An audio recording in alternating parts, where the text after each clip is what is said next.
how much did what happened on Saturday hurt you and the players, and how do you expect them to react tomorrow night?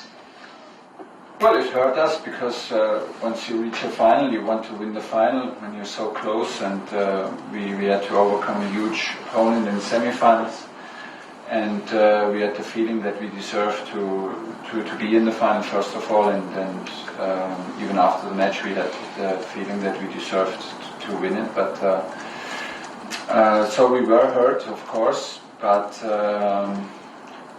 disappointed about the result, yes, but not too disappointed about our performance. I think that given the circumstances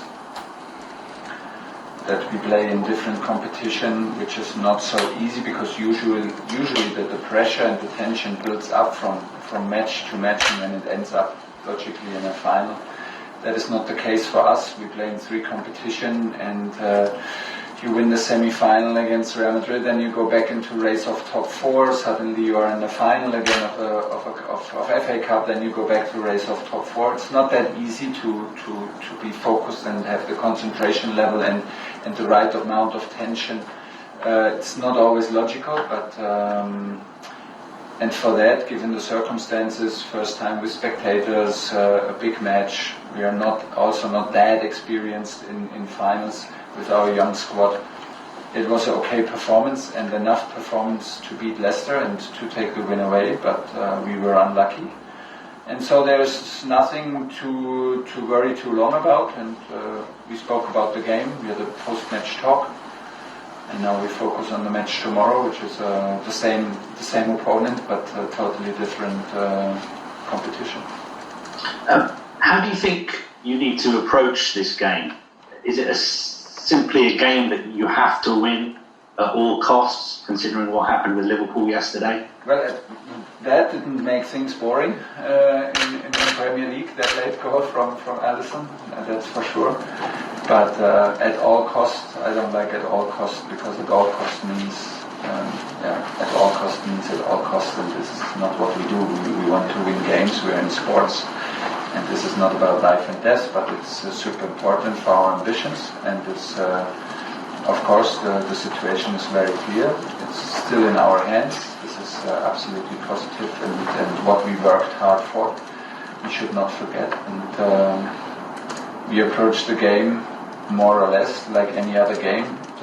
When the more tension is on, the more normal approach we use, because there is a lot of surrounding, there's a lot of talks, there's a lot of constellations, what happens if.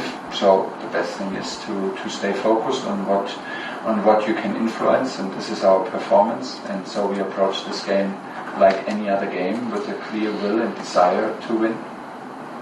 And how much of a difference do you think it could make to your players to have Chelsea fans back in Stanford Bridge tomorrow night? I had in some matches where we struggled a bit and with momentum maybe, and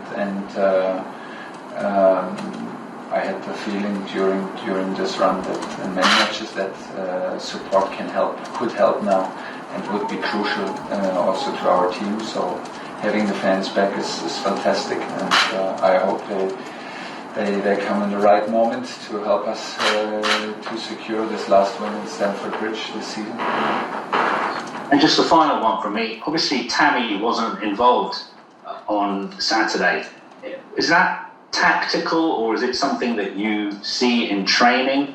And do you think he still has a future at Chelsea? Will he play for the club again, do you think?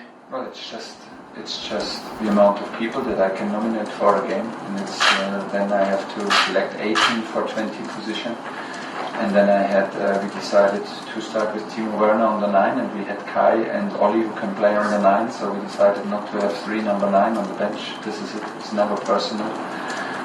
Kova was not in the squad. When Kova comes back now, and maybe Andreas Christensen, I need to figure out the squad and eliminate even 2 more players. This is the worst day and the worst decision for me in the whole league, because I have to say, since I arrived here, everybody deserves to be in the squad. I understand his frustration, and it was not the first time. And we have other guys with the same situation to face. this is not the moment to complain, and this is not the moment to explain too much. This is the moment just to live in the moment.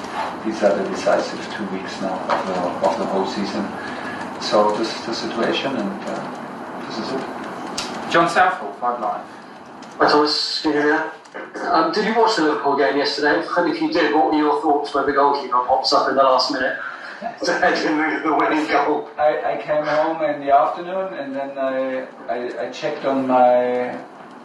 I switched through the telly. I saw 1-1 in the middle of second half, and I thought, oh, that's not a bad result. So I was a bit superstitious and did not follow. And when I checked on my phone, it was actually 95th minute, and it was still 1-1.